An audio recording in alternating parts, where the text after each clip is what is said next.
2020 সালের 13 জুলাই নিউ ইয়র্কের ম্যানহাটনে নিজের বিলাসবহুল ফ্ল্যাটে হত্যা করা হয় পাঠাওয়ের সহ-প্রতিষ্ঠাতা ফাহিম সালেহকে। ইলেকট্রিক করাত দিয়ে কেটে দুটুকরো করা হয়। সে সময় তার কাছ থেকে $4 লাখ চুরি করেছিল সহকারী হাসপিল।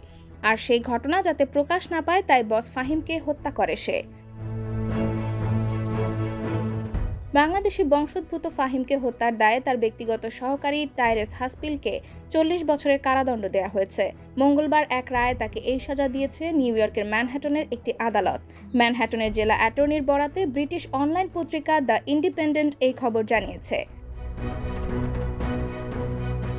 সে সময় জানা যায় ফাহিমকে হত্যার পরের দিন তার ফ্ল্যাটে গিয়ে দেহ একটি ইলেকট্রিক করাত দিয়ে টুকরো টুকরো করে ফেলে সে। করাতের ব্যাটারি চার্জ শেষ হয়ে গেলে নিচে ব্যাটারি আনতে যায় সে। এর মধ্যে ফাহিমের বোন তার ফ্ল্যাটে ভাইয়ের সঙ্গে দেখা করতে এসে তার টুকরো দেহ দেখতে পায়। এই ঘটনার কয়েকদিন পর হাসপিলকে গ্রেফতার করে পুলিশ।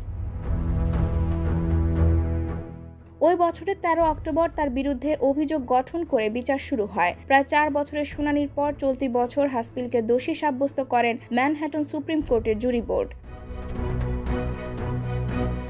প্রেমিকাকে নানা উপহার কিনে দিতে ফাহিমের অর্থ চুরি করেছিল বলে আদালতে স্বীকার করেন হাসপিল। IBTV USA, new York.